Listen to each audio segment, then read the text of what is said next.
Assalamualaikum warahmatullahi wabarakatuh.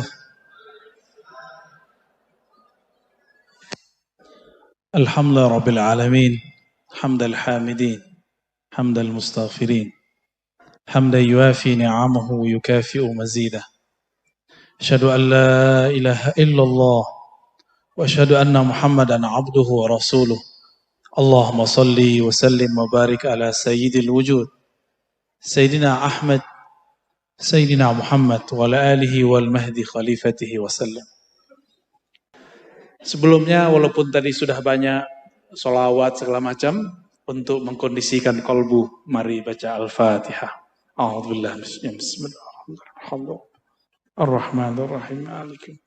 Iyyaka na'budu wa iyyaka nasta'in. Shiratal ladzina an'amta 'alaihim ghairil maghdubi 'alaihim waladdallin. Amin.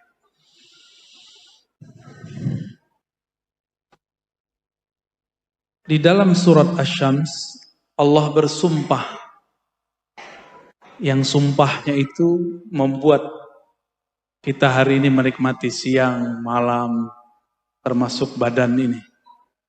Dimulai dari bersumpah dengan matahari, wasyamsi. Dengan cahaya matahari Allah bersumpah. Sumpah itu hanya boleh dengan Allah. Lalu kenapa Allah bersumpah dengan matahari? Karena matahari itu adalah salah satu mahakarya Allah Subhanahu wa ta'ala. Lalu di tengah ayat, ini pendek cerita, Allah kemudian bersumpah, dan pasti ini penting.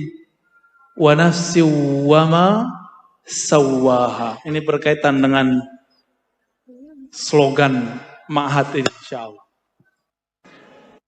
Tapi kita akan baca dengan cara yang berbeda.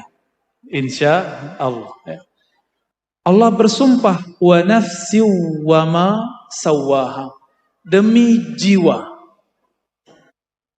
Dan apa yang telah Allah sempurnakan kepadanya jiwa. Apa yang Allah sempurnakan pada jiwa? Yaitu ruh. Sawwaha biruhi. Dengan ruh yang ia tiupkan. Maka dalam tubuh kita ini, Bapak Ibu, tubuh ini dan jiwa di dalamnya, Allah pernah bersumpah. Maka jangan main-main dengan sumpah Allah. Itu sebabnya siapa yang membunuh, menyakiti satu jiwa, itu sama dengan membunuh semua jiwa. Karena Allah telah bersumpah dengannya. Ya.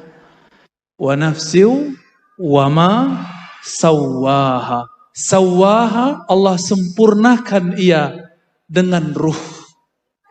Maka tiada ruh, tiadalah kolbu, tiada hati. Tiada hati, tiadalah manusia. Maka dia cuma binatang semata. Ya. Maka saya suka sekali itu jargonnya. Bergerak dengan hati. Karena hati itu pergerakannya mesti lewat ruh. Wama sawwaha. Ya. Berarti waw ini kan waw ataf. Allah bersumpah dengan apa yang ia tiupkan. Berarti Allah bersumpah dengan ruhnya juga. Lalu baru ada kalimat, ini kalimat penting. Bahwa ternyata semua orang bisa berdialog dengan Allah. Ini ayatnya.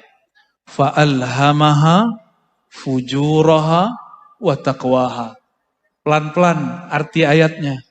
Fa'alhamaha. Maka Allah Ta'ala mengilhamkan. Apa arti ilham? Apa arti ilham? Ilham sama dengan wahyu. Ikhbarun sari'un. Pengkhabaran yang cepat kilat. Terus, apa yang Allah kabarkan? Bahwa di dalam jiwa, fa'alhamaha fujuraha. Di dalam jiwa ada sisi fujur, keji.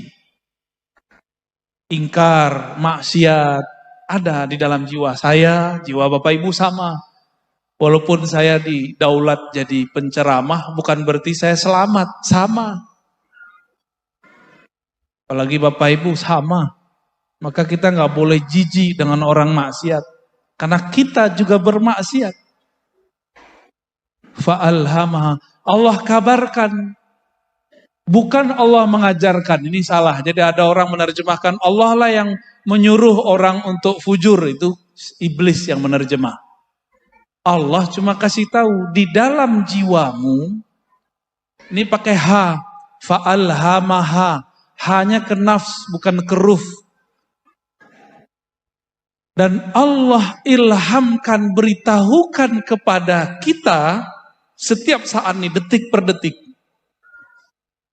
bahwa di dalam jiwa ada fujur, ada kedurhakaan, ada kekejian, ada keburukan. Ada semuanya yang buruk-buruk.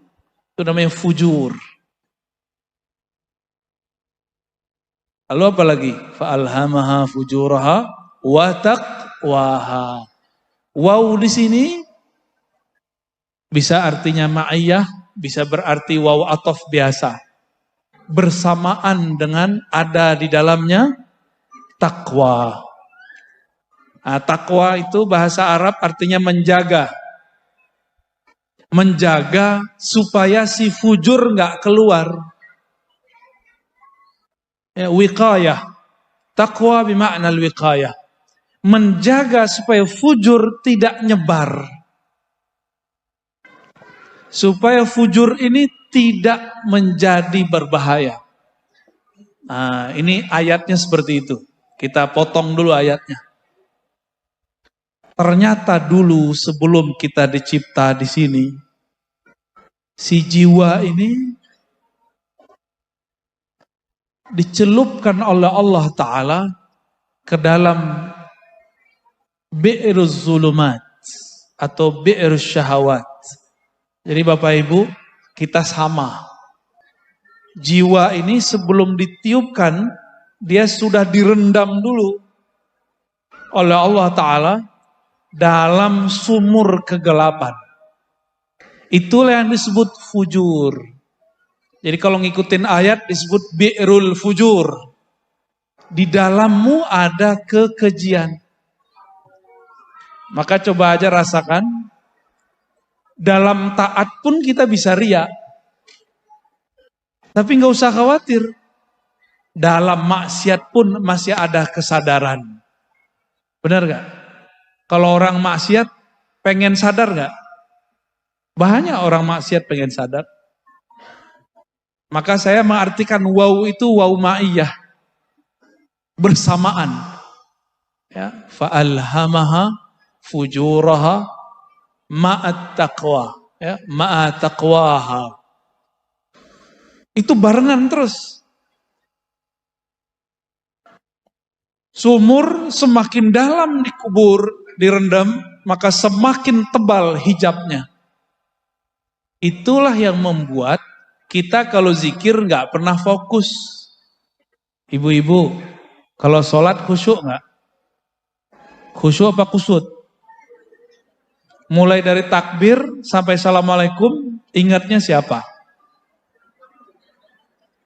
Karena sholatnya sholat pakai ini. Sholat kok pakai otak. Kan ustadz-ustadz sekarang pinter-pinter ngajarin jamaah sholat pakai otak. Gimana caranya? Menerjemah kata-kata. Itu nggak benar. Memahami boleh. Menerjemah jangan. Karena menerjemah pakai otak. Otak itu banyak cabangnya. Coba, kalau kita pakai pikiran, mikirin bangunan dari 300 meter, menjadi sekarang berapa Pak? 10. Begini, stres. Jadi jangan pernah menghadap kepada Allah dengan ini. Saya mau tanya, anak titipan Allah atau titipan suami? Bapak Ibu pernah pengen anak cowok, dikasihnya apa? cewek. Pengen cewek, si cowok. Pengen cowok cewek nggak dikasih. Muka anak pengennya mirip kita, tahu-tahu mirip pasangan kita. Ibu-ibu ini kan paling cemburu nih, bapak-bapak ya. Waktu orang bilang, mirip bapaknya. Itu ibu-ibu cemburu itu. Kalau kita dibilang, mirip ibunya, kita seneng. Berarti yang nafsu ini.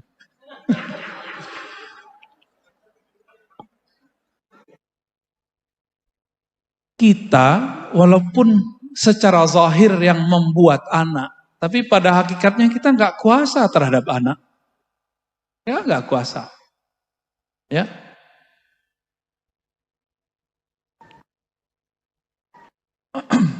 Yang anak-anaknya jalan-jalan tuh biarin aja Bu ya. Anak-anak itu membawa rahmat. Jadi di mana ada anak-anak itu kan nggak ada dosanya. Ada dosanya nggak? Belum ada dosanya dia, biarin aja ya.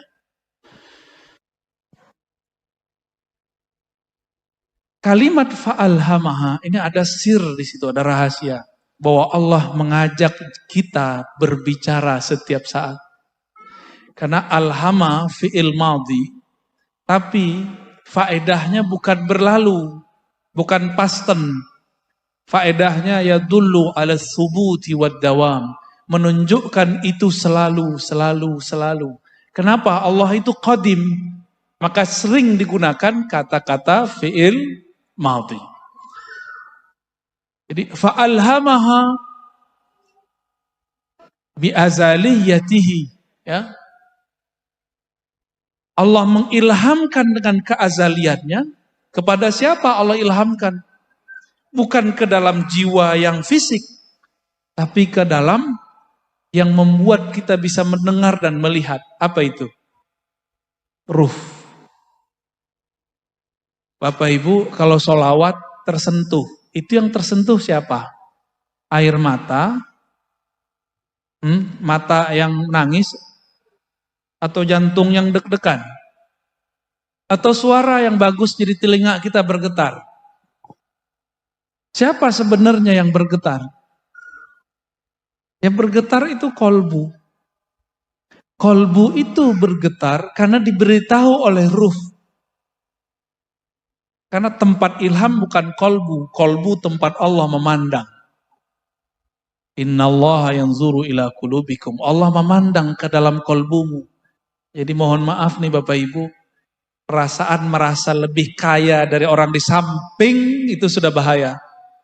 Merasa lebih alim daripada orang di samping itu sudah bahaya. Allah mengatakan al-kibriya uridai. Merasa lebih itu hakku, bukan hak kalian. Kibriya itu kan ayyaral abdu annahu khairum min ghairihi. Seorang hamba menilai dirinya lebih dari orang lain.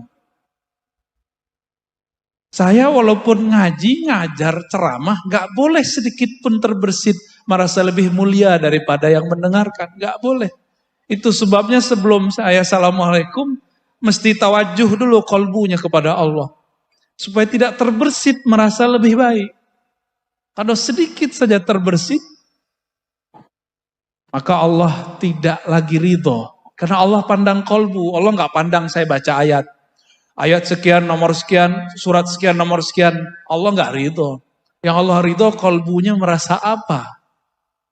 Ya. Saat saya sebut ayat, ridho atau tidak? Nah, di kolbu kita ada macam-macam rasa gak? Datang, ya mohon maaf, mungkin yang datang pakai mobil merasa lebih mulia dari yang motor, hati-hati. Ya. Hati-hati. Dimiskinkan Allah nanti hatinya.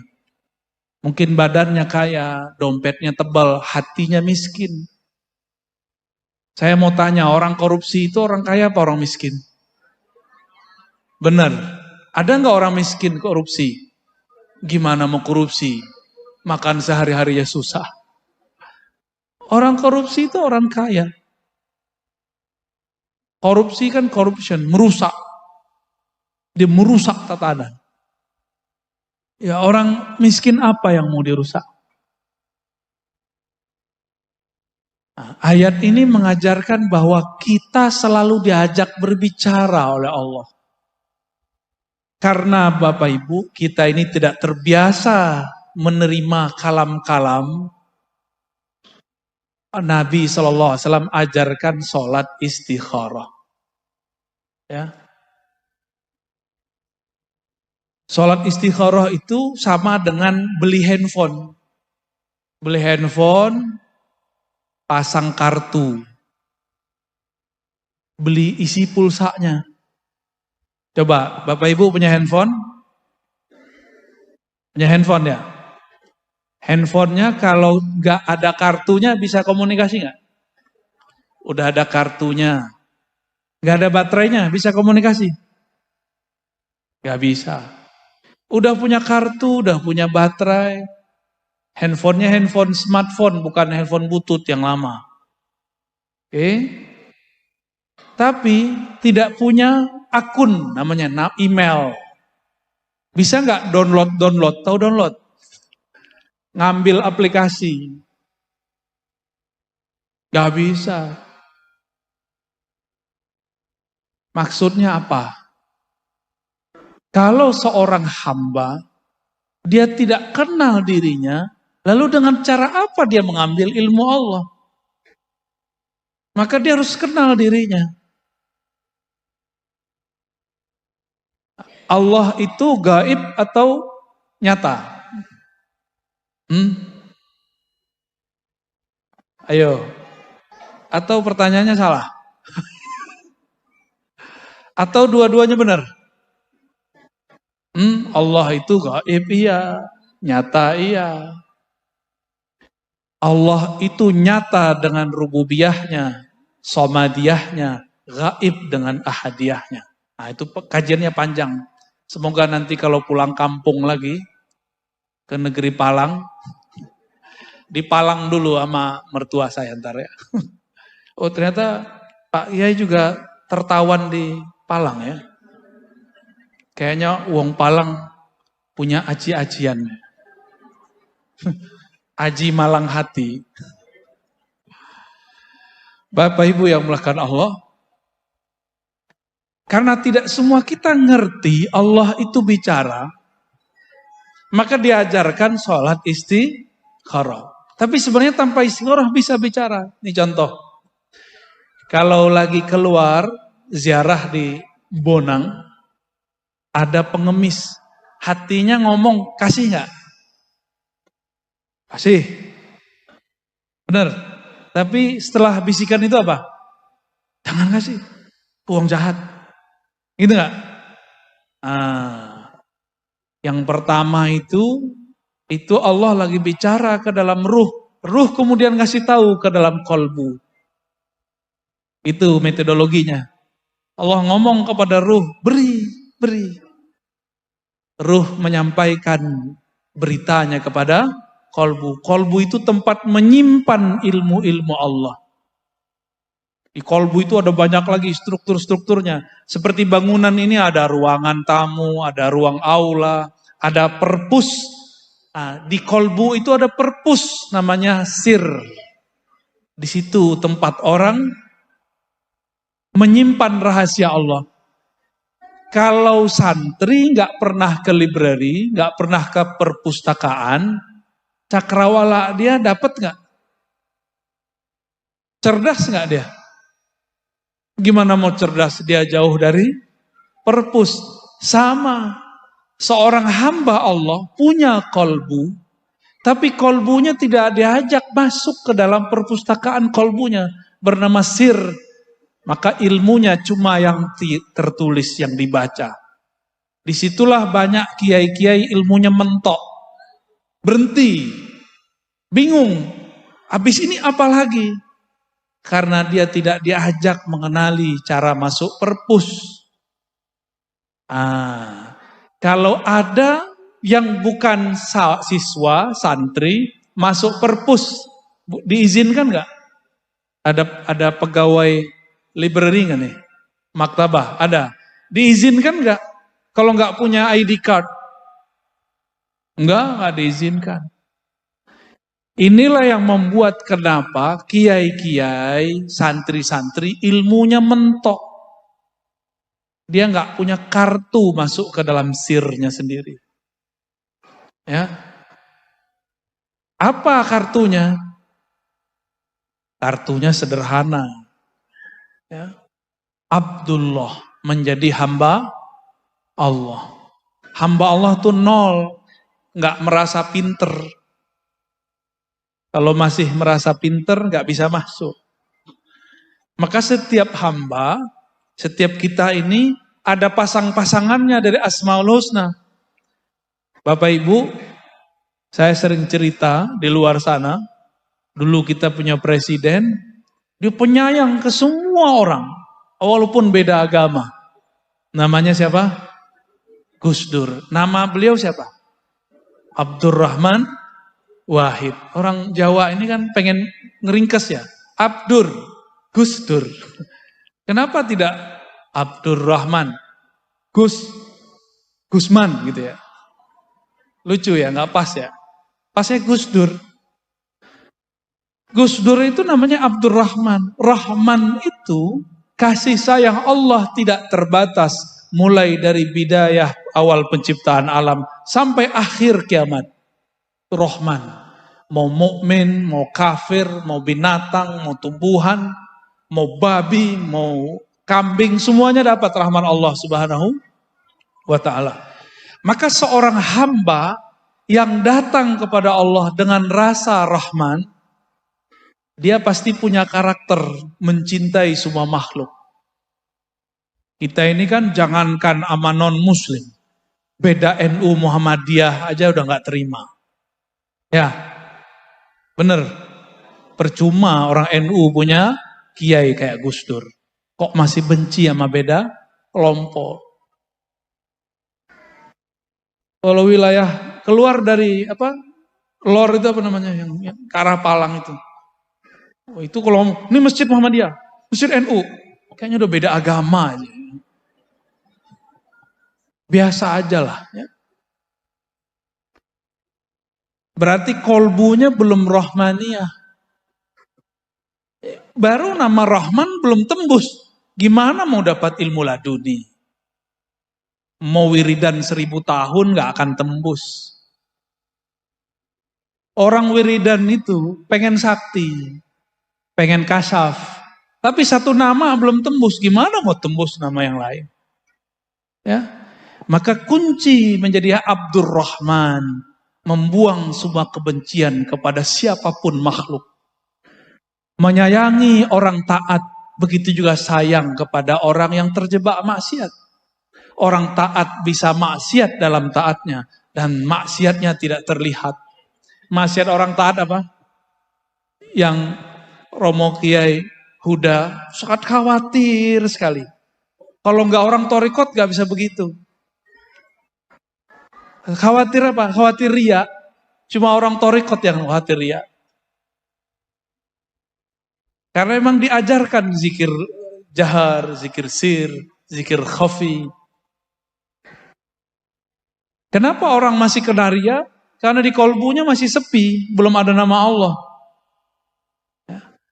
Nah, kembali kepada Ar-Rahman. Jadi kalau mau masuk ke dalam kolbu, dari 99 nama itu, bacalah satu hayati.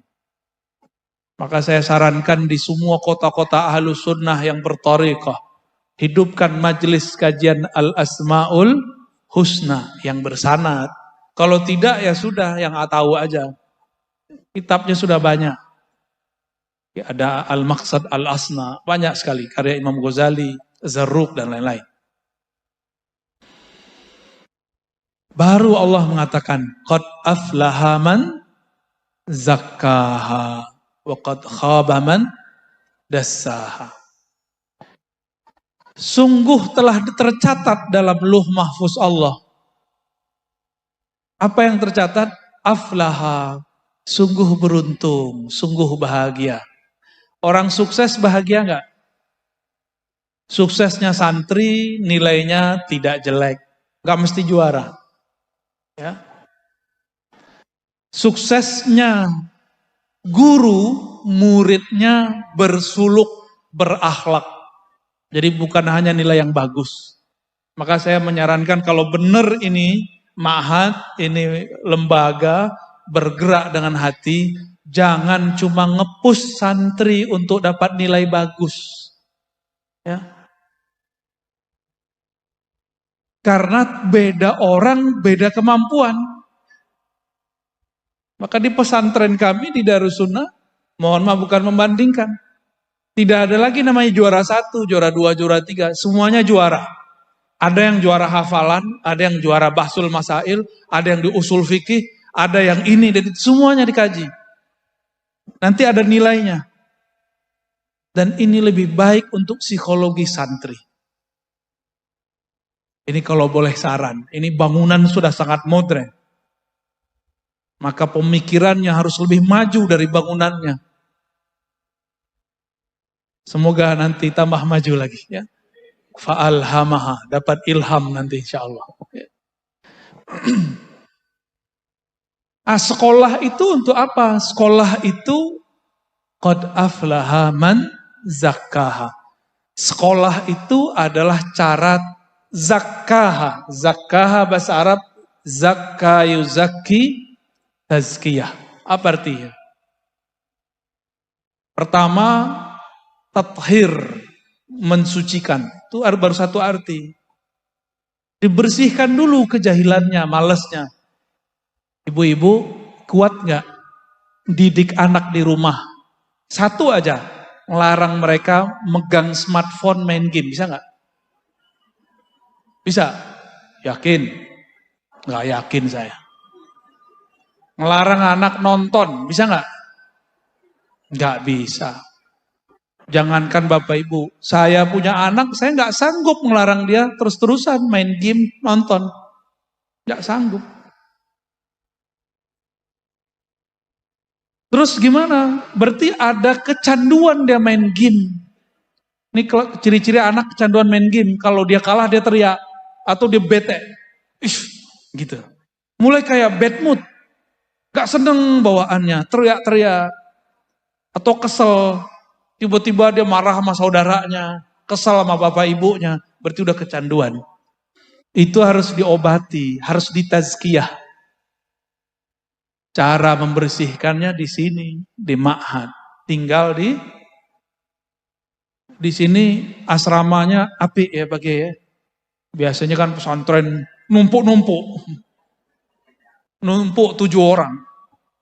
Satu lapis 10, 70, satu kamar. Ya nggak mungkin. Maka bahaya. Pesantren-pesantren yang numpuk satu jenis bahaya. Rentan homoseksual. Rentan homoseksual. Maka kamar mandi jangan gede-gede Pak Kiai. Kamar mandi kecil apa gede? Dikecilin. Bahaya nanti pada masuk berdua. Tapi saya lihat tadi ada siswa, gurunya perempuan. Nah itu lumayan. Itu lumayan mengobati. Wow, apa perempuan wedok. Wedok cantik begini ya. Minimal dia ada interaksi. Ada orang dia nggak homoseksual, tapi kecanduan bokep. Jadi dia nggak bisa, udah kawin aja nggak bisa ngapa-ngapain, karena harus nonton. Udah kecanduan di sini. Itu harus ditazkiyah. Dan gak bisa langsung. Kecanduan nonton porno lebih berbahaya dari narkoba. Orang kalau narkoba, maka dikurangi. Dicari kecanduan lain. Dosisnya dikurang-kurangi. Kalau ada orang kecanduan porno, ini gawat. Itu harus diterapi. Harus ada film lain yang tidak porno, tapi tetap nonton. Maka anak-anak ini mohon maaf, harus juga ada waktu nontonnya. Kalau nggak diam-diam nanti dia curi-curi nonton yang bening-bening kan gawat. Ya. Ini harus ditazkiyah, harus dibersihkan. Jadi kita nggak boleh benci, jangan dikeluarin. Ada ketahuan nih santri nonton porno, jangan dikeluarin, harus dididik. Karena bisa jadi gurunya juga kecanduan. Ya. Setelah dibersihkan, tazkiyah itu makna keduanya adalah tanmiyah. Jadi tadi tathir, yang kedua maknanya an-nama. Jadi az-zaka artinya an-nama, maka tanmiyah. Apa arti tanmiyah? Ditumbuhkan. Oleh karena itu setelah santri itu dibersihkan habitnya, dibangunkan jam 3, disuruh mandi jam sekian. Mandi nggak boleh, kalau perlu dibuat peraturan mandi di kamar mandi cukup sekian menit. Gitu, biar ada kedisiplinan. Setelah itu ditumbuhkan. Nah, cara menumbuhkan yang paling benar bukan latihan fisik. Kita nggak mau buat anak kita jadi robot. Caranya dengan kesadaran ruhani. Maka di akhir zaman, ini kan udah akhir zaman Bapak Ibu. Dulu kiai-kiai kita kalau mau ngaji kitab Ujurumiyah pindah tempat. Mau ngaji ilmu alat ke pesantren A. Ntar mau ngaji fikih ke pesantren B. Seperti dulu Imam Syafi'i. Imam Syafi'i sudah belajar di Mekah, pindah ke Madinah, pindah ke Baghdad, pindah ke Yaman. Sekarang guru-gurunya sudah ada di satu pesantren. Sudah mudah. Orang-orang di luar pesantren hari ini mengatakan, nggak perlu nyantri, saya bisa download. Sekarang di luar sudah begitu, kok masih ada guru kolot? Ya, gimana guru kolot? Mendahulukan latihan fisik daripada latihan ruhani. Ruhani dulu yang dilatih. Ruhani itu latihannya ilmu. Jadi dibikin sadar ini murid. Bukan dihukum, itu thorikoh lama. Di sini nggak ada yang dipukul ya. Nggak ada. Kalau kita kan dulu biasa dipukul. Ya, gampar sama guru itu biasa. Sekarang orang tua kalau ada anaknya disakiti, lapor ke polisi. Benar Ibu? Itu orang tua, ambil aja anaknya bawa pulang. Ya. Ngapain gurunya kok dilaporin? Itu nggak benar. Di Bogor, di Jakarta ada guru masuk penjara. Cuma karena gurunya melihat muridnya ini nggak benar, dia sedang tazkiyah, tathir, membersihkan ini anak. Dipukul. Tapi yang kemudian disalahpahami. Masuk penjara. Kasihan. Mohon maaf nih Bapak Ibu orang tua santri. Karena orang tua santri ini kayak lebih ngerti daripada guru. Ngatur-ngatur guru, ngatur-ngatur sekolah. Mohon maaf ya. Saya juga guru jadi saya ngerti. Untung saya nggak kepala sekolah. Nggak kepala madrasah. Saya ngomong ke teman saya kepala madrasah, kepala ma'had. Yai, kalau aku di posisi kamu, aku pulangkan anaknya itu. Jadi ada orang tua cerewet aja. Nah, saya berharap yang hadir ini bukan yang cerewet. Seharusnya sekolah tuh begini. Seharusnya sekolah tuh begini. Buat sekolah sendiri aja Pak. Ya. Buat sekolah sendiri bawa anaknya pulang. Tapi itu kan bukan bil Rahman dan Rahim. Itu apa tuh? Bil Qahar. Bil Jabbar. Bil Muntaqim. Syukurnya Allah tidak memulai ayat-ayat di Quran dengan nama-nama Qahar, Jabbar, Muntaqim. Untungnya Allah mulai dengan Rahman dan Rahim. Akhirnya kita maafin juga orang tua wali yang sok tahu. Ya. Usul boleh tapi jangan menggurui. Ya. Ini guru-guru ini udah tiap hari dia berhadapan dengan masalah itu. Oh saya punya sekolah, itu kan sekolah Bapak Ibu. Mereka punya sistem sendiri. Ya, kalau saya biasanya membiasakan diri untuk menahan. Ya, kita menilai ini lebih baik menurut kita tahan dulu. Siapa tahu di situ sudah ada manhaj sendiri. Bapak Ibu yang bukan Allah, ini yang paling penting. Qad aflaha man zakkaha. Masalahnya apa? Untungnya pengasuhnya ini orang thorikoh. Kata guru saya, Asy-Syaikhu Ruhul Ma'had. Syekh itu ruhnya ma'had. Kalau syekhnya, kiainya banyak wirid, warid turun. Itu torikot lama. Kalau torikot baru, karena warid turunlah kita bisa berwirid. Jadi kita bisa wirid, bisa wiridan, karena ada anugerah dari Allah. Dalilnya apa? Sering doa ini enggak Bapak Ibu? Allahumma a'inni ala zikrika. Coba diterjemahkan. Allahumma. Ya Allah. A'inni. Bantulah aku. Ala zikrika. Untuk berzikir mengingat engkau. Coba. Lafaz zikir apa?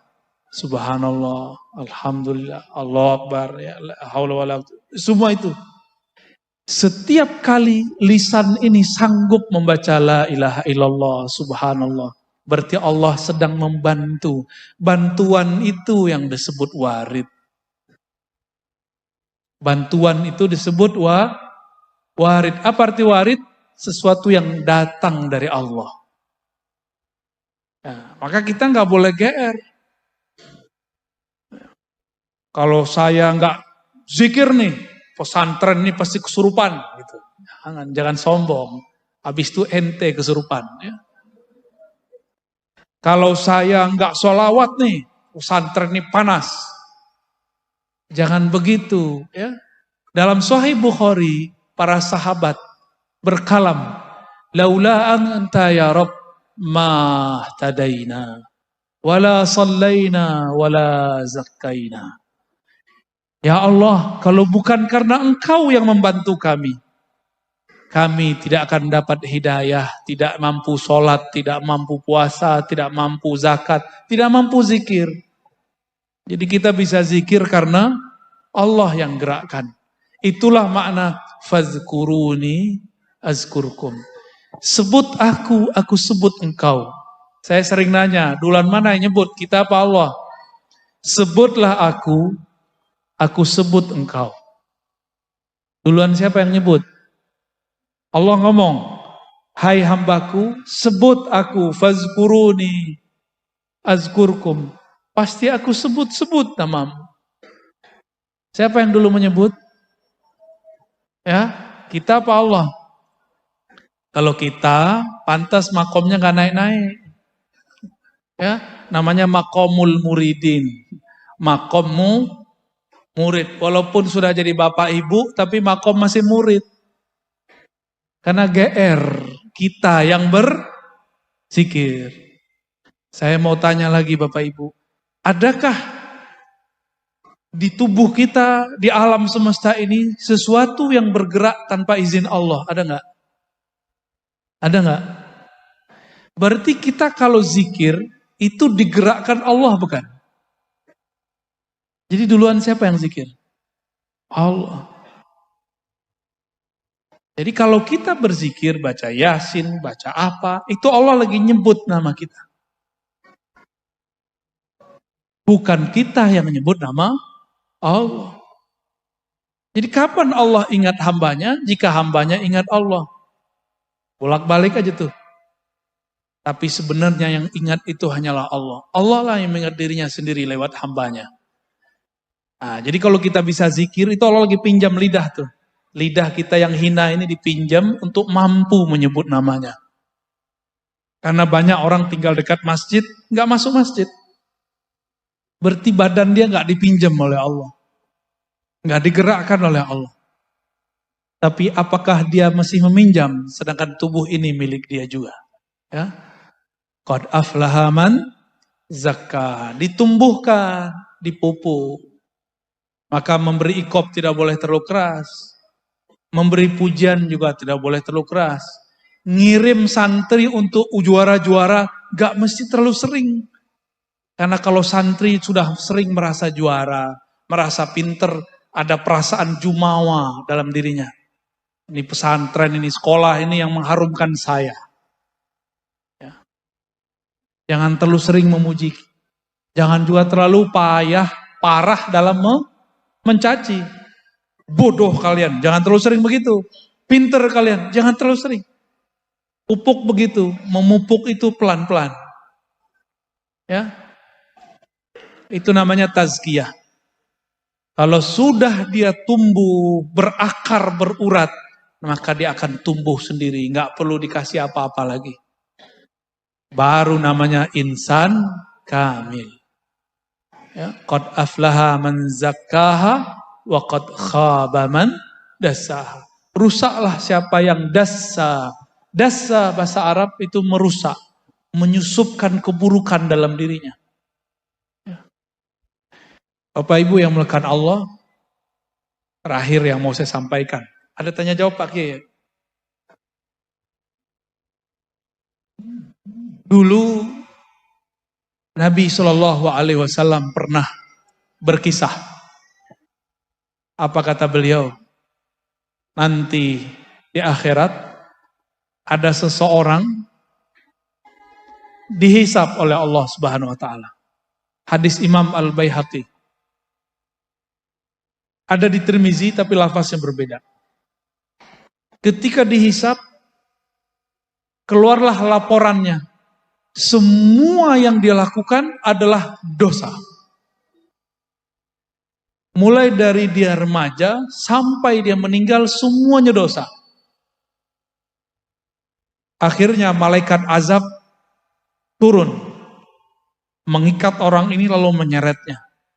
Tapi ketika hampir mendekati pintu neraka, Allah bertitah, berkhitab. Apa kata Allah? Wahai malaikatku, sudahkah kalian memeriksa isi dadanya? Lalu kata mereka, belum ya Allah. Maka Allah kemudian mengatakan, bedahlah dadanya, lihat isi jantungnya. Denyutnya mengeluarkan kalimah apa? Lalu dibedah dadanya, jantungnya dikeluarkan. Ternyata jantungnya mengeluarkan darah berbunyi lafaz Allah, Allah, Allah. Padahal dia maksiat sepanjang umurnya. Bunuh orang, berzina, korupsi, nyakitin orang. Semua ada sama dia. Gak ada. Cuma dia gak syirik. Dia tidak menyekutukan Allah. Di akhir hayat dia bertemu wali Allah, mengajarkan dia zikrullah. Zikirnya masuk ke dalam kolbunya. Idza dzukirallah wajilat qulubuhum. Jika disebut nama Allah, kolbunya bergetar. Itu kolbunya, sekali kolbu bergetar, dia akan selama-lamanya bergerak. Terus. Walaupun kita sudah gak sadar pakai ini, tapi kolbu itu terus begini, menyebut nama Allah. Ternyata dia di masa hidupnya dulu pernah dibimbing zikrullah oleh gurunya. Kita sebut talqinuz zikr. Dan itu merasuk, nyatu dengan kolbu, bergetar. Diambillah getaran kalimah Allah itu, ditimbang dengan semua dosanya. Ketika ditimbang, awalnya masih goyang-goyang. Itu kolbu masih menyebut nama Allah, diambil lagi getarannya, masih belum. Ambillah kolbunya langsung ditaruh, bukan hanya getarannya yang ditaruh, kolbunya yang ada nama Allah di situ diletakkan. Langsung timbangan menjadi berat. Apa kata Allah? Wahai hambaku, jika engkau timbang namaku dengan langit dan bumi, masih lebih berat namaku. Waladzikrullahi akbar. Sungguh menyebut-nyebut nama Allah itu lebih besar di sisi Allah Subhanahu wa ta'ala. Kalau sudah begitu, pasti orang nyebut nama Allah kalau sholat pasti khusyuk. Ya, karena Allah yang besar. Walhasil malaikat azab melepaskan rantainya. Lalu diambil alih oleh malaikat rahmat. Masuk sorga dia dan kalimah Allah. Allah ampuni semua maksiatnya. Ada orang begitu nanti. Itu karena si guru mau terima. Seburuk apapun murid dia terima, dia didik, dia didik, dia didik. Ini pesan saya kepada sesama guru. Jangan putus asa mendidik murid. Ya. ketika Azazil itu kan Banul Jan, pangerannya Jan, belum jin, masih Jan. Banul Jan itu disebut jismun nariyah. Jisim yang tercipta dari api. Kalau malaikat, jisim nuriyah. Jisim tubuh tapi tercipta dari nur, itu malaikat. Kalau Azazil, mbahnya setan-setan itu terciptanya dari api. Ketika terjadi bencana di muka bumi, semua jin-jin pergi dari tanah, mereka pergi pohon-pohon, pergi ke laut, pergi ke gunung-gunung, terbang ke awan. Sisalah ada satu anak kecil, namanya Azazil. Allah berfirman kepada Sayyidina Jibril, "Hei Jibril, ambil itu anak, ajarkan dia." Padahal di takdirnya, ini anak tetap akan jadi musuh Allah. Tapi seorang guru tidak boleh putus asa. Saya sudah banyak ketemu santri-santri Badung waktu sekolah, tapi jadi soleh di luar sekolah. Dan mohon maaf, banyak ketemu santri soleh waktu sekolah, jadi orang stres di luar sekolah. Karena dia merasa pinter dan soleh. Berarti pinternya belum sampai tazkiyah. Ya. Maka Bapak Ibu, terutama para masyaikh, para asatis, para kiai, jangan lakukan kesalahan rahib yang menvonis orang yang membunuh 99 orang. Jadilah seorang wali terpencil yang walaupun sudah bunuh yang ke-100-nya yang dia bunuh si rahib, dia masih terima. Ya. Semoga kita menjadi asbab orang-orang mendapatkan hidayah. Amin ya rabbal alamin. Begitu juga kita semua ya. Gimana Pak Kiai? Mau ada tanya jawab? Silakan diatur. Ya. Sebelum acara ditutup dengan doa, kami buka sesi tanya jawab terlebih dahulu. Karena terbatasnya waktu, kami batasi 3 pertanyaan. Bagi Bapak Ibu yang ingin bertanya, silahkan mengangkat tangan. Assalamualaikum warahmatullahi wabarakatuh. Terima kasih atas waktu yang diberikan. Kami akan bertanya, dalam melaksanakan sholat atau bersolawat, kita pasti akan berusaha untuk khusyuk, Bu ya. Akan tetapi seringkali kita merasakan ketika kita mau khusyuk, lebih khusyuk lagi, maka terlintas pikiran-pikiran dari otak kiri kita. Yang menjadi pertanyaan adalah, bagaimana caranya agar ketika kita bersolat atau bersolat dan khusyuk itu tidak muncul terlintas pikiran-pikiran dari otak kiri kita, sehingga otak kanan kita bisa maksimal dalam khusyuk kepada Allah Subhanahu wa taala. Terima kasih. Assalamualaikum warahmatullahi wabarakatuh. Salam. Langsung aja ya. Sakit langsung dijawab. Takut lupa. Kalau tamu nggak kenal Romo Kiai Fathul Huda, beliau lagi pakai baju kaos, nggak pakai kopiah, pakai topi pet, dikira cleaning service. Paham? Nggak hormat. Tapi kalau kenal, mau pakai baju apa, hormat gak?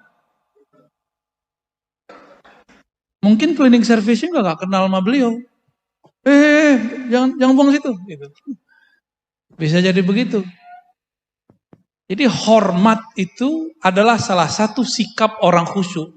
Karena khusyuk itu salah satu maknanya adalah takzim. Hormat. Tidaklah muncul rasa hormat kecuali kenal kepada yang dihormati. Coba, kalau kepala sekolah jalan nih, itu semua santri diem loh. Benar gak?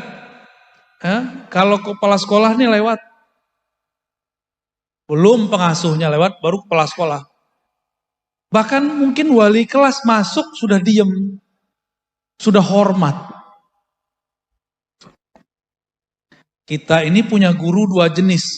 Ada guru Jamaliyah, ada guru Jalaliyah. Ada guru Jamaliyah, dia berwibawa dalam kasih sayangnya. Ada guru Jalaliyah, dia berwibawa dalam ketegasannya. Ini saya nggak tahu nih para ustadz ini yang mana ini ya. Coba, dulu pernah jadi siswa, jadi santri, sedang sama guru tegas atau guru penyayang? Sedang sama guru penyayang apa tegas? Yang mana? Penyayang. Benar. Tapi guru tegas perlu nggak? Perlu. Kalau ada guru penyayang, orang ngadu kepadanya. Orang bermanja-manja kepadanya. Siswa sama dia udah kayak temenan. Tapi kalau ada guru jalaliyah, tegas. Itu santrinya takut. Kalau gurunya udah lewat langsung begini. Nunduk, bener. Perlu ada yang begitu. Untuk supaya dapat rasa khusyuk, kenalilah Allah dari dua pintu ini. Dua sifat ini. Allah yang maha jalil, zul jalal. Dan yang kedua, ikram. Ikram itu jamal. Sisi Allah baiknya atau sisi Allah tegasnya. Kalau sudah kenal Allah, nggak perlu mikir. Sholat tuh jangan mikir. Sholat tuh pakai zikir. Aqimis sholata lidzikri. Dirikan sholat untuk mengingatku, bukan untuk memikirkan aku. Ini karena kepintaran baca kitab, jadi mikirin Allah lagi sholat. Ya. Jadi mohon maaf nih rahasia nih, ibu-ibu, wali santri, bapak-bapak, kiai-kiai aja belum tentu sholatnya khusyuk. Ini rahasia kita ya. Bunyai, pakai sama. Mungkin paling gak khusyuk kali. Karena mau sholat, kebawa urusan santri ke dalam sholat. Ini kan gawat. Kalau itu yang terjadi, gimana dia mau latih orang khusyuk? Dianya gak khusyuk. Karena bingung khusyuk itu letaknya di mana. Supaya mudah harus tahu alamat khusyuk. Alamat khusyuk ada di kolbu. Lau khasya'at qalbuhu la khasya'at jawarihu. Begitu di riwayatnya. Walaupun hadisnya tidak sampai derajat sahih, tapi ini maknanya sahih. Seandainya kolbu seseorang itu khusyuk, pasti badannya khusyuk. Kalau aliran-aliran baru sekarang kan khusyuk itu celana jingkrang, ya kan? Ya. Terus taruh pembatas di depan. Itu bukan cara khusyuk, itu metode fikih. Kalau zaman-zaman guru saya dulu sholat pakai baju batik itu bid'ah Pak Kiai. Tuh, beliau tuh ya. Pak Rais tuh.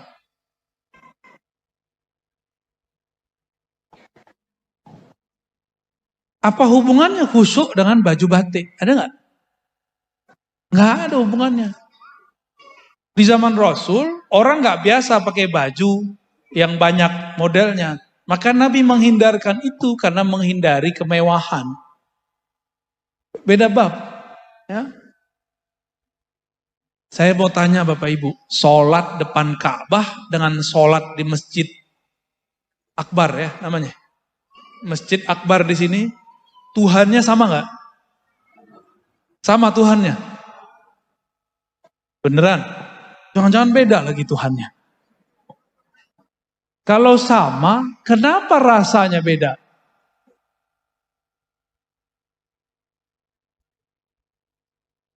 Kenapa rasanya beda?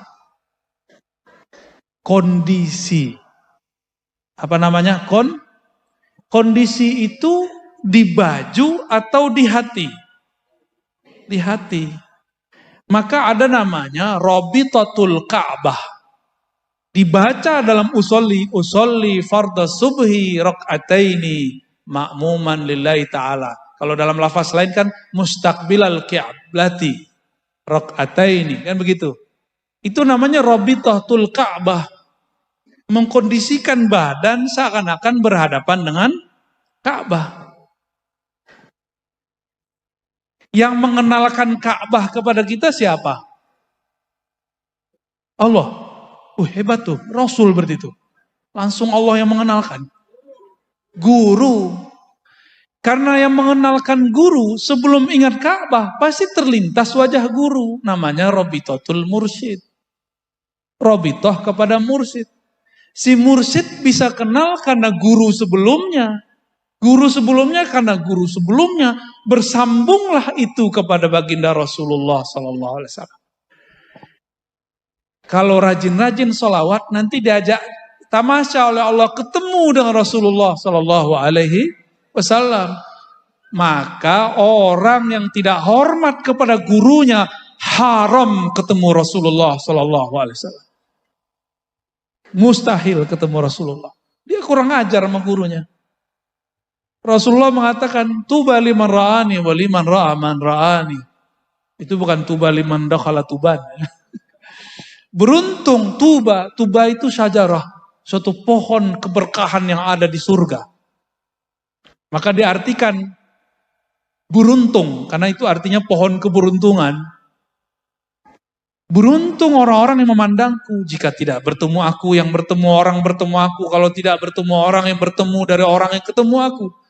Kita sebut dengan silsilah. Apa sebutannya? Kalau bahasa ahli hadisnya sanad.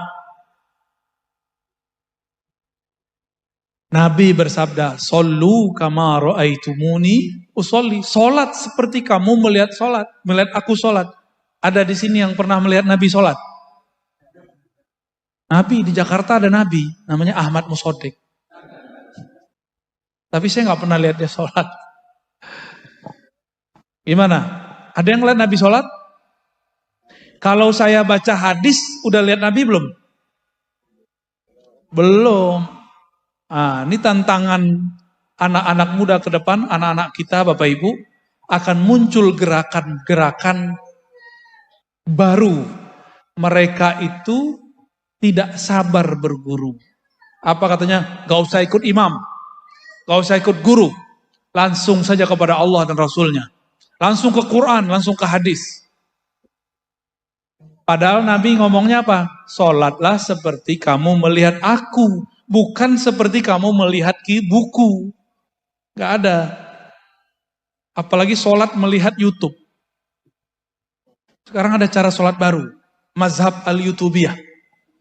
Jadi dia gak mau belajar sama guru. Dia langsung belajar pakai YouTube. Hasilnya ya begitu. Kurang ajar sama guru. Jadi bergurulah kepada ahlullah. Nanti dibawa ke hadiratnya. Insya Allah.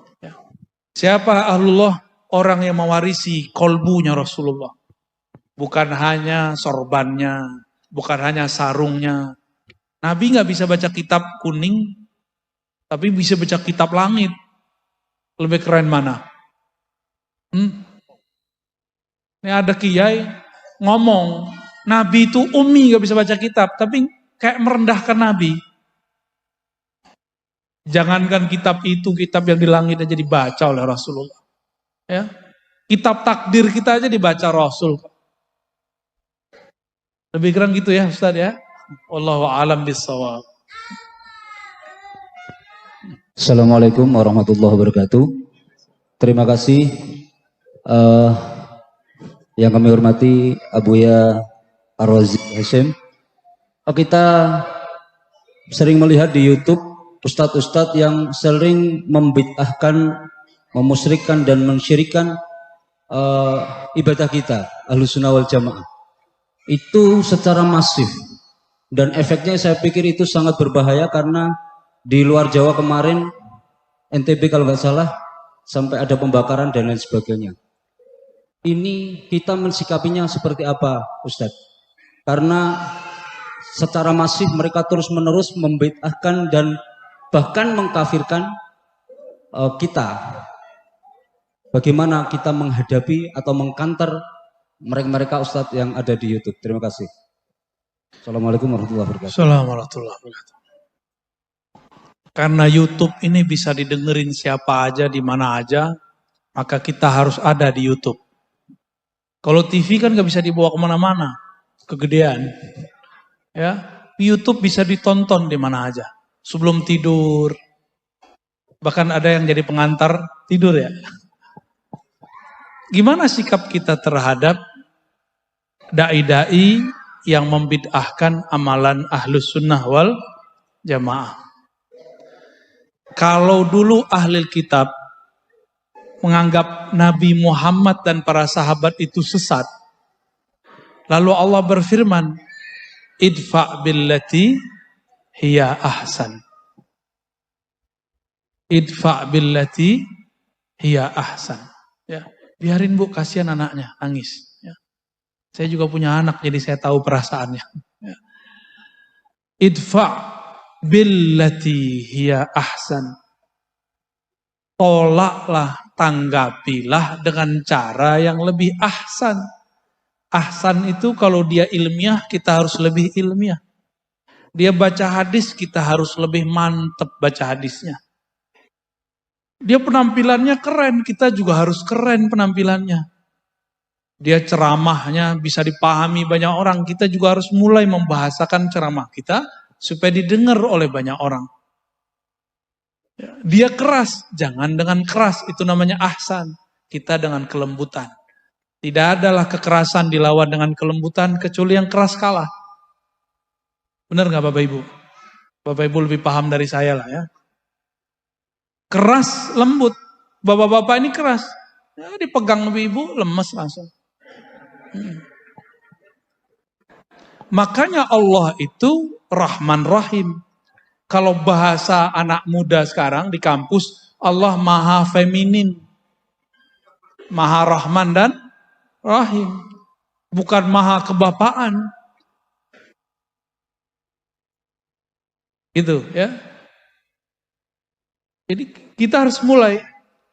Maka ustadz-ustadz yang bagus di sini secara hujjah, keaswajaannya terlatih, harus mulai masuk ke YouTube, masuk ke Facebook, masuk ke Instagram. Gak usah keren pakai video yang bagus, pakai yang kecil ini apa namanya, smartphone. Jangan bergerak sendiri, bergerak berjamaah. Ya. Bergerak sendiri berarti kita yang pengen terkenal. Kita nggak mau terkenal, capek Pak terkenal itu. Nggak enak terkenal itu. Tapi lebih enak terkenal di langit. Ya. Kalau terkenal di langit, orang terkenal di bumi dipatwal sama polisi. Di langit juga sama. Kalau terkenal di langit ada patwal langit, cepat usulnya kepada Allah Subhanahu wa Ta'ala. Jadi kita harus membalas dengan yang baik. Sekarang mereka belum main fisik, Pak. Tapi nanti bakal ada masa mereka main fisik. Karena itu kabar dari Rasulullah SAW. Surya, tempat mantu beliau, Gus Syafiq, itu sudah main fisik. Udah dor-doran. Irak sudah. Mesir gagal. Untung masih ada Al-Azhar. Apalagi? Yaman udah masuk. Libya sudah gagal. Sekarang pemerintahan baru enggak beres-beres. Nunggu nih, Saudi ini enggak tahu. Habis itu Indonesia. Indonesia habis itu. Jadi kita ini seharusnya beberapa tahun kemarin sebelum pandemi sudah perang. Target mereka udah begitu. Muslim bunuh Muslim. Cuma beda politik. Cuma beda 0. Alhamdulillah Allah masih sayang, masih banyak wali Allah di negeri ini. Maka Bapak Ibu tetap kita doakan negeri ini supaya tetap aman. Sampai kapan wallahu a'lam. Karena ke depan sudah tambah berat. Dan kita sedih, jangankan orang awam, aparat aja sudah ada yang kesusupan. Aparat Pak, kesusupan gimana? Jadi kita nggak boleh kemudian saya zuhud nggak mau ngajar di dinas, harus ngajar Pak, harus masuk ke polisi, harus masuk ke tentara. Jangan sok-sok zuhud, udah begini zamannya. Maka para kiai, para ustadz, para guru, mohon jangan menutup diri lagi. Ya, ayo temani saya berdakwah di sosial media. Ya, tapi jangan berbicara yang nggak ngerti. Wala taqafu ma laysa laka bihi ilm. Jangan kamu berpendirian, berwukuf La taqafu waqifan, kan begitu. Jangan kamu wukuf, berpendirian terhadap sesuatu yang kamu tidak paham. Bisa juga mauqufan, suatu pemahaman. Jangan coba-coba komentar kalau nggak ngerti, norak nanti. Jika dia bawa hadis, kita bawa hadis. Kalau dia bawa kitab, kita bawa kitab, gitu. Dia bawa ayat, kita pakai ayat. Dia bahas tentang tasawuf, pakai kitab. Kitabnya kitab Ibnu Taimiyah, balasnya harus pakai kitab Ibnu Taimiyah. Jadi jangan dilarang santri ustadz-ustadz yang jago ini baca kitab Ibnu Taimiyah. Alhamdulillah saya banyak yang saya khatamkan buku Ibnu Taimiyah itu. Jadi mereka mau belok kemana aja kita kejar. Ya, bener nggak? Ternyata nggak bener. Contoh, mereka mengatakan tawasul syirik. Benar nggak? Ibnu Taimiyah tidak mengkafirkan, tidak mensyirikkan tawasul semua. Ada tawasul yang dibolehkan. Apalagi, mereka mengatakan robitoh mursyid syirik. Tunggu dulu. Ibnu Qayyim murid Ibnu Taimiyah berrobitoh kepada Ibnu Taimiyah. Ya, zikir nggak boleh dengan angka tertentu. Lah Ibnu Taimiyah ba'da subuh sampai istiwa zuhur. Nggak berhenti baca zikrullah. Ibnu Taimiyah, Imam Salafi Wahabi. Nah, saya mau tanya nih, di sini akidahnya pakai kitab apa? Jangan sampai kitab Soleh Fauzan. Ya.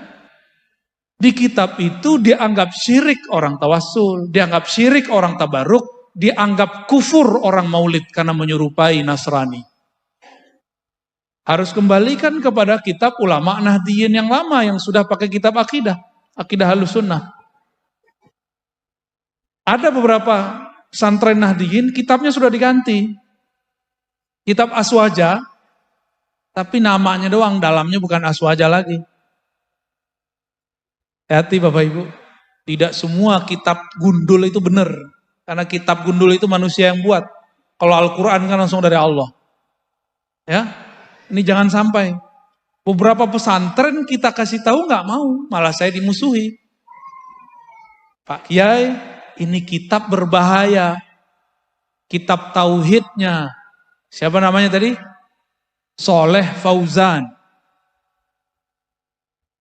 Di situ dia bagi tauhid jadi 3 dan dia katakan Asy'ariyah sesat, Maturidiyah sesat. Dia katakan sufi ubadul kubur. Sufi itu penyembah berhala kubur. Gimana tuh? Aduh, saya kalau bahas gitu ntar jadi tentara lagi, Pak. Ntar jadi galak lagi saya. Saya belajar tasawuf supaya kolbu saya lembut. Ya. Nanti ada kiai muda di Surabaya namanya Ma'ruf Khozin. Undang beliau untuk masalah begitu. Ya, sahabat saya. Baik. Masih ada? Untuk Bapak, satu lagi untuk Bapak, kemudian 2 nanti dari Ibu. Mic-nya di sana.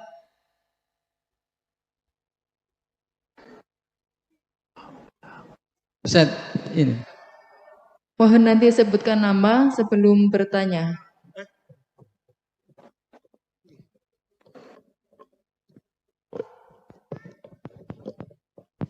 Assalamualaikum warahmatullahi wabarakatuh. Buya Rozi yang kami cintai, ternyata nama Rozi Hashim itu ada nama Hashim itu cinta betul dengan Tuban ini. Saat saya 78, 79 itu ziarah itu sampai ke Payakumbuh.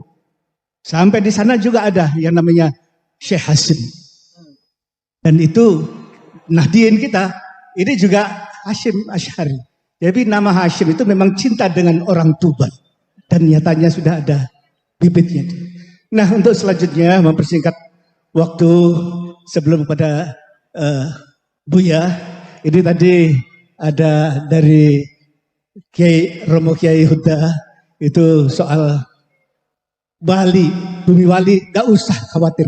Karena ruh wali-wali Allah dan ruhnya ini orang-orang yang bertarikah Naksabandi seperti itu akan hadir juga di sini.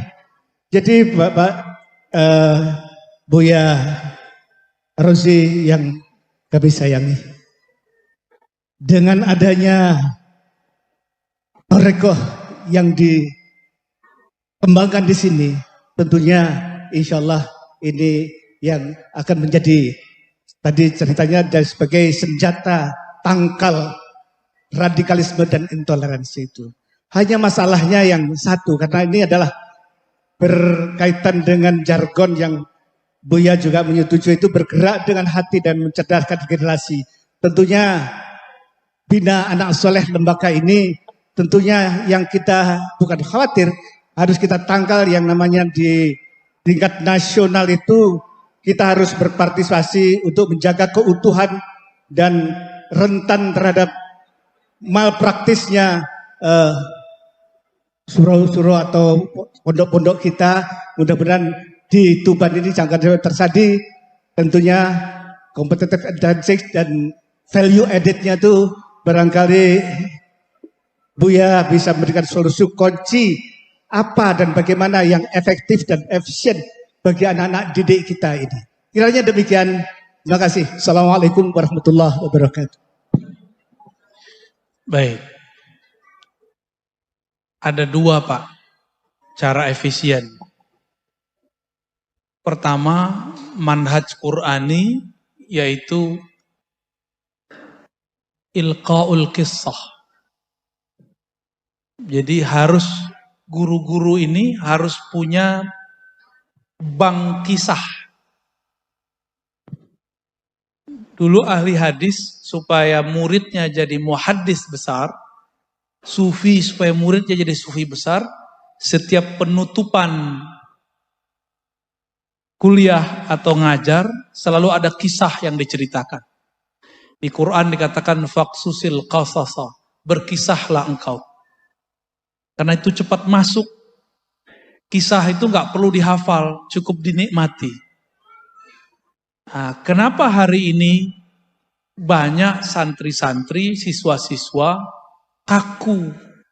Karena yang dikejar cuma kecerdasan otak kiri. Nilai, teori, hafalan. Tapi kurang dinamis, kurang harmonis. Rasanya kurang. Kisah itu, kata Imam Junaid, jundun min junudillah. Maka tidak ada mursyid, tidak ada wakil talqin, tidak ada sufi, tidak ada ahli thariqah, kecuali dia mengajar pakai kisah dan analog.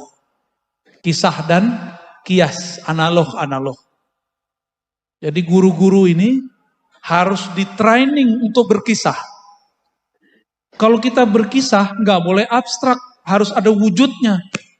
Jadi menyebutkan dengan detail. Suatu hari, nah, coba bapak-bapak ini kan jamaah tidur hari Jumat ini. Bener ya? Itu gratis ya. Kalau hari Jumat, khotibnya memulai pada suatu masa, pada suatu hari, pasti nggak tidur. Tapi kalau khotibnya mengatakan, marilah kita meningkatkan, cuma itu doang. Nanti kita lagi, hendaklah engkau. Itu semua cuma teori-teori dan kita sudah capek dengarnya. Kita sudah bosan diceramahin orang. Karena dari kecil sudah diceramahin orang tua. Benar. Maka para khotib tolong kembangkan perintah ini. Faqsusil qasasa, perintah dari Allah SWT. Berkisahlah engkau, bukalah khutbah dengan kisah. Atau kisah diri sendiri, atau kisah ulama, atau kisah nabi, para sahabat, atau kisah sebelum alam semesta dicipta. Itu buat orang akan bangun. Matanya mungkin merem, tapi dia bangun secara rohani. Ya, itu pertama, Pak ya. Jadi guru-guru harus punya bank kisah. Maka guru ini jangan cuma baca cerpen cerita cinta, ya, baca Facebook, kan rajin nih baca Facebook. Jadi orang kita ini rajin baca Facebook. tapi baca buku beneran gak jalan. Ya. Yang kedua, diambil dari kisah Nabi SAW ketika beliau nyuruh para sahabat di musim haji berwudu. Tawaddu'u, tawaddu'u. Nabi mengatakan wudu, wudu. Tapi mereka bingung. Nabi ngapain ya? Nabi cuma ngomong, tawaddu'u, tawaddu'u. Jadi orang itu nggak ngelihat mulutnya. Yang dilihat apa? Perbuatannya. Maka Nabi masuk ke dalam kemah. Istri Nabi kemudian mengatakan, wahai suamiku baginda Rasul sallallahu alaihi wasallam. Sahabat itu nggak melihat mulutmu, mereka melihat tangan kakimu, badanmu. Terus maksudnya gimana? Ya engkaulah yang duluan berwudu. Bukankah setiap engkau wudu, air wudu mau diperebutkan? Nabi itu kalau wudu, airnya nggak ada yang buang. Kalau air wudu kita, para ustadz nih, para kiai, itu jangan diambil, jangan diminum. Karena kami ini banyak dosa. Enggak dosa maksiat, enggak dosa mata, dosa hati. Merasa lebih alim itu paling gawat. Paling bahaya. Lalu benar, Nabi panggil khodamnya, Mughirah atau siapa waktu itu namanya. Karena Nabi kalau keluar, biasanya Mughirah yang datang. Atau Anas bin Malik. Diambilkanlah secangkir. Tapi dulu cangkirnya bukan begini, pakai kain. Dituang pelan-pelan. Enggak ada air keran. Enggak kayak orang Indonesia, datang ke Mekah, kerannya dibuka segede-gedenya. Itu air buang-buang, dia berwudu dengan syaitan. Karena orang mubazir itu teman setan. Wudu itu kecil-kecil aja. Bapak Ibu kalau ke Eropa, ke Australia, kalau wudu kenceng-kenceng, itu langsung habis air di kota itu. Kecil-kecil kalau wudu, mandi, ya kalau nggak perlu ditutup. Lalu Nabi wudu, ya. Di bawahnya ada tempat nampan nampung. Tapi nggak ada airnya yang tembus ke bawah. Semua air wudu Nabi diperebutkan sahabat Rasulullah SAW. Namanya tabarruk. Apa namanya? Itu hadis sahih Bukhari dan Muslim. Bahwa para sahabat ngambil berkah dari bekas wudu Nabi. Syirik nggak tuh? Kata kawan tabarruk syirik. Ya.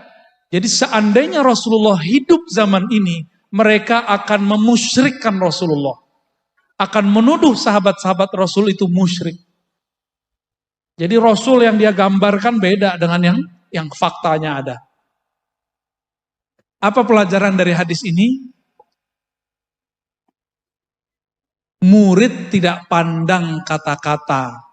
Murid itu memandang perbuatan sang guru. Jadi beri contoh, jangan banyak ngomong. Ya. Jangan main tunjuk-tunjuk, bersihin enggak. Cobain Pak Guru, Pak Kepala Sekolah, kalau ada sampah kita pungut depan murid. Oh itu murid langsung salah tingkah itu. Cobain aja. Ya. Gak usah marah-marah. Nah, saya tutup pertanyaan itu dengan satu hadis. Ini hadis membuat saya berubah dalam ngajar. Dulu saya killer Pak ngajar. Sedikit-sedikit hukuman. Sedikit-sedikit usir. Dulu begitu. Maklum, mantan orang keras. Ya. Dibacakanlah hadis oleh Al-Habib Ali Al-Jufri. Hadis musalsal yang beliau dengar dari Al-Habib Abdul Qadir. Ya, dari Jeddah, seingat saya. Apa kata beliau? Aku pertama kali mendengar guruku Al-Habib Abdul Qadir mengatakan kalimat ini. Gurunya juga begitu, guru juga sampai kepada Rasulullah SAW, sampai kepada Sufyan bin Uyainah sebenarnya, terus langsung ke Nabi. Apa kata Nabi? Irhamu man fil ard. Di riwayat lain, Ar-Rahimuna fil ard yarhamur Rahman. Irhamu man fil ard yarhamukum man fis sama. Orang-orang yang rahim, penyayang di bumi, maka Allah sayang. Sayangilah makhluk di bumi, maka yang di langit sayang kau. Jadi kalau banyak santri kesurupan, berarti gurunya galak-galak. Ada yang kesurupan gak di sini Bapak Ibu? Ada. Kalau masih ada kesurupan, harus ada yang dibenerin. Jalaliyahnya terlalu lebay. Harus dibalance dengan jamaliyah. Ya. Ada pesantren, santrinya banyak kesurupan? Pesantren, ada kan? Itu berarti gurunya terlalu banyak memberi beban. Nah, ini kan saya lihat daftarnya ke Kementerian Agama ya, Pak Kiai. Bener.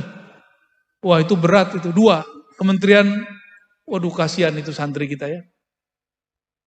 Jadi santri kita berarti dapat 2 muatan. Kalau otaknya nggak kuat-kuat amat tuh, gawat. Maka santri harus dibikin santai. Berarti sehari dia berapa mata pelajaran, Pak? Ada berapa tuh? Dari pagi sampai sore. Ada mata pelajaran Kementerian Agama, ada pendidikan. Berarti santri-santri itu orang hebat. Ketika yang umum cuma belajar 1 muatan, dia belajar 2 muatan. Nanti kuliah gampang insya Allah. Yang penting jangan stres. Ya. Kalau kami dulu mensiasati, fikih Kementerian Agama itu diganti pakai kitab fikih Arab. Jadi mereka tetap belajar kitab. Walaupun cuma dasar-dasar matan ujurumiyah. Daripada fikih proyek, kan fikih proyek itu Pak. Buku modul-modul itu proyek itu, bukan lillahi itu. Lil fulusi ta'ala.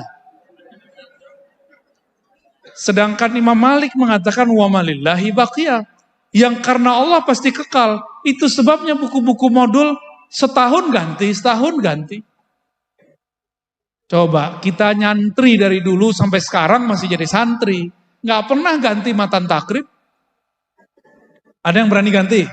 Pecat jadi ustad. Ya, nggak berani kita ganti. Kenapa? Lillahi baqiyah. Sepengarangnya mengekalkan itu dengan cara memulangkan itu kepada Allah. Dia niat nulis kitab karena Allah. Niatannya itu cukup kan? Cukup. Satu lagi, Abu ya. Terakhir, di belakang ya, yang belakang, kerudung hitam, badik hijau, mohon diberikan mic-nya.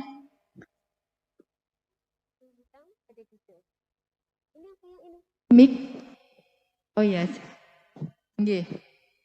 Mohon dipersingkat pertanyaannya. Assalamualaikum warahmatullahi wabarakatuh. Assalamualaikum. Terima kasih atas waktu yang diberikan. Yang ingin saya tanyakan terkait keistiqomahan. Kan istiqomah dalam hal kebaikan, walaupun sekecil apapun itu kan sangat berat, apalagi bagi saya yang masih awam. Nah dari sini apakah ada amalan khusus yang bisa mengikat keistiqomahan itu agar terasa ringan ketika dilakukan? Itu yang pertama. Yang kedua, saya ingin meminta sesuatu terkait jenengan tadi kan membahas tentang pentingnya sanad atau silsilah keilmuan. Dari sini saya ingin meminta ijazah jika jenengan berkenan masalah doa yang tadi jenengan jelaskan, yakni Allahumma a'inni ala dzikrika wa syukrika wa husni ibadatik. Terima kasih. Assalamualaikum warahmatullahi wabarakatuh. Assalamualaikum warahmatullahi wabarakatuh. Cara istiqomah ada amalannya enggak? Nah, ini pertanyaannya hampir di seluruh Indonesia sama.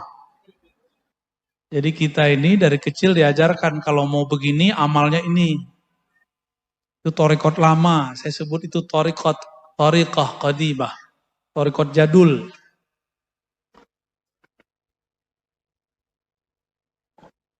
Wa ma khalaqtul jinna wal insa illa liya'budun. Kalau thariqat lama, nerjemahin liya'budun itu menyembah, wiridan. Tapi kalau thariqat aulia mengartikan ya'budun, ya'rifun, mengenal aku.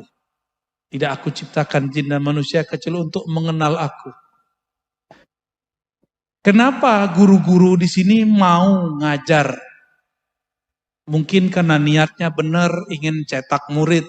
Atau yang kedua, ingin menambah mencari ma'isyah penghidupan. Maka dia mau berangkat pagi, pulang sore. Kenapa ada orang mau jadi PNS, mau jadi karyawan, mau jadi kontraktor, segala macam, pengusaha, dagang. Karena jelas yang dia tuju, yang dituju adalah kesejahteraan. Kalau PNS gajinya sekian per bulan, karyawan di akhir bulan. Maka dia mau bermacet ria, berangkat pagi, pulang sore, berangkat pagi, pulang sore. Udah bosan begitu masih terus istiqomah. Kenapa dia istiqomah? Berharap ada buahnya di akhir bulan. Namanya gaji. Ratib syahriyah, bahasa Arab. Paham analognya? Kenapa orang semangat kerja? Karena ada yang dituju, dia tahu yang dituju dia namanya fulus. Ini sumber kesejahteraan dia. Maka dia mau bekerja siang bahkan malam. Kenapa ada orang istiqomah? Karena dia faham, dia beramal untuk siapa. Dia ngerti dia sedang berdialog dengan siapa. Kalau tidak faham dia ibadah untuk siapa, maka yang terjadi hambar. Istiqomahnya putus-putus. Jadi nggak ada amalan fisik, yang ada amalan ruh. Amalan ruh adalah ma'rifatullah. Maka kenalilah Allah sedekat-dekatnya, sebanyak-banyaknya. Semakin ilmu Allah itu dibuka, semakin kita merasa tidak berilmu. Jadi amalannya amalan ruhi. Kenali yang engkau sembah, maka engkau akan istiqomah. Lalu tips terakhir. Tips terakhirnya, kalau ketinggalan bolong, wajib diqodho. Itulah kelebihan orang tarekat. Orang tarekat ini tidak hanya istiqomah bekerja. Ini Bapak Ibu, kita kerja di suatu kantor. Kita meninggalkan pekerjaan kemarin sore. Ketika esok masuk, itu kerjaan diqodho enggak? Atau dibiarin? Diqodho apa dibiarin? Diqodho. Kenapa bisa mengqodho amal dunia, tapi tidak bisa mengqodho amal akhirat? Jangan-jangan kita enggak percaya Allah, lebih percaya fulus. Benarlah kata Nabi, Ta'iba Abdud Dinar, akan lelah, sungguh lelah, dan selalu lelah orang yang menghambakan dirinya cuma untuk mencari kesejahteraan fulus. Kesejahteraan harta. Capek. Coba ibu-ibu ini kenapa mau melahirkan? Karena suaminya dia cintai. Dia sayang kepada anak. Ini anaknya. Coba samping-sampingan duduk, tapi bukan anaknya. Mau nggak gendong-gendong? Sorry, emang anak gua. Ya, nggak mau kita. Mohon maaf, dipipisin anak sendiri. Marah nggak? Habis pakai baju bagus-bagus begini, tiba-tiba dipipisin anak sendiri. Marah nggak? Digampar nggak anaknya? Enggak. Malah kita gemes, ya salam. Ya. Malah dipeluk-peluk anaknya. Malah dicebokin baik-baik. Bapak Ibu kembali ke yang tadi. Kita kalau kenal, kita pasti istiqomah. Jadi amalnya bukan baca ini, baca itu thariqat jadul. Udah ketinggalan thariqat begitu. Orang sekarang udah pakai gadget untuk masalah duniawi. Untuk masalah ukhrawi. Belum ada percepatan thariqah. Ya. Thariqah itu harus ada revisi, namanya thariqah. Tujuan kita mencapai ma'rifat. Beda zaman, thariqah harus direvisi walaupun namanya Naqsyabandi, Syazili, Qadiri, harus direvisi metodenya. Nah, itu kewajiban para mursyid-mursyid yang wasilin ilallah, ya, yang kenal kepada Allah, tentu atas izin Allah dan restu Rasulullah sallallahu alaihi wasallam. Gak boleh buat thariqah sendiri. Ya. Begitu juga dalam yang tadi. Adapun ijazah mengenai doa Allahumma a'inni ala dzikrika wa syukrika wa husni ibadatik, ini adalah doa yang diajarkan ke Nabi kepada seorang sahabat dan Nabi mengatakan inni uhibbuk. Disebut al-musalsal bil mahabbah. Musalsal dengan cinta. Setiap guru mengatakan, wahai muridku, aku mencintaimu. Maka saya mengatakan, ayuhal hadirun hadirat, inni uhibbukum. Aku mencintai yang hadir semuanya. Fakulu fi kulli dubiris shalah, maka tolong dibaca setiap selesai sholat. Apa yang dibaca? Yang bicara nggak dapat ijazahnya. Ya. Fakul fi kulli dubiris shalah, Allahumma a'inni ala dzikrika wa syukrika wa husni ibadatik. Ini kalau saya pakai Jalaliyah saya udah marah-marah ini. Tapi kalau pakai Jamaliyah kita maklumi ya. Udah capek ya duduk dari tadi pagi ya. Ya. Apa kata Nabi? Aku cinta kepada engkau wahai Abu Darda, wahai Muaz, wahai sahabat ya. Maka bacalah setiap selesai sholat. Atau dubur sholat artinya ujung sholat. Sebelum assalamualaikum boleh. Allahumma a'inni ala dzikrika wa syukrika wa husni ibadatik. Ya Allah bantulah aku mengingat engkau. Yang kedua wa syukrika. Ini doa minta kaya tanpa perlu fulus. Jadi jangan minta fulus kepada Allah. Mintalah syukur. Orang kalau syukur pasti punya wa syukrika. Nabi itu nggak pernah minta ya Allah kayakan aku, enggak. Tapi Nabi minta ghayahnya, minta ma'rifatnya. Ma'rifatnya fulus itu syukur. Jangan minta fulusnya. Jangan minta bikin rumah. Jangan minta beli mobil. Maka kalau ketemu Pak Yai Huda, jangan bilang, Romo Yai doain bisa beli rumah. Jangan begitu doanya. Doanya gimana? Romo Yai doain supaya jadi hamba yang bersyukur. Kalau orang bersyukur, berarti dompetnya, mobilnya, rumahnya, bojone, itu bahasa kasar ya. Harus kursus dulu Pak Yai, biar ngomong Jawanya halus. Jadi kalau orang bersyukur, pasti dia sudah diberi. Maka Nabi mengatakan, Allahumma inni ala zikrika wa syukrika. Gak minta banyak harta, tapi minta syukur. Berarti di atasnya banyak harta. Coba cek, Nabi itu pemimpin Madinah. Pak Yai ini waktu jadi bupati gajinya sekian, sedikit gajinya, tapi yang banyak tunjangannya. Nah, coba bayangkan ini pemimpin Jazirah Arab, kira-kira per hak digaji berapa? Kaya Rasulullah itu. Jangan bayangkan Rasulullah itu miskin. Rasulullah itu direktur Baitul Mal. Sekarang kalau ada direktur Baznas Bazda gimana? Gajinya di atas 20 juta minimal ya. Sama tunjangan-tunjangannya ya. Serius nih. Kalau enggak korupsi itu mereka kalau enggak gede gajinya. Ntar ngeliat duit masuk ngiler. Terus wa husni ibadatik. Aku minta ibadah yang husni. Apa? Bukan ibadah yang khusyuk. Nah, ini kata kunci nih yang nanya tadi. Jangan minta khusyuk, mintalah husni ibadatik. Husni ibadatik usahanya disebut ihsan. Ihsan itu adalah amalan ruh. Anta budallah ka'annaka tarah. Itu minta makom itu. Ya Allah, aku minta makom penghabisan. Apa itu makom penghabisan? Beribadah seakan memandangmu, dialog denganmu. Kalau udah ketemu Allah bisa ngobrol-ngobrol dengan Allah, asik. Hidup ini lebih santai. Ya, Insya Allah. Silakan diamalkan setiap selesai sholat dibaca 3 kali. Lalu ditutup Al-Fatihah. Insya Allah Allah antarkan kita ke sana.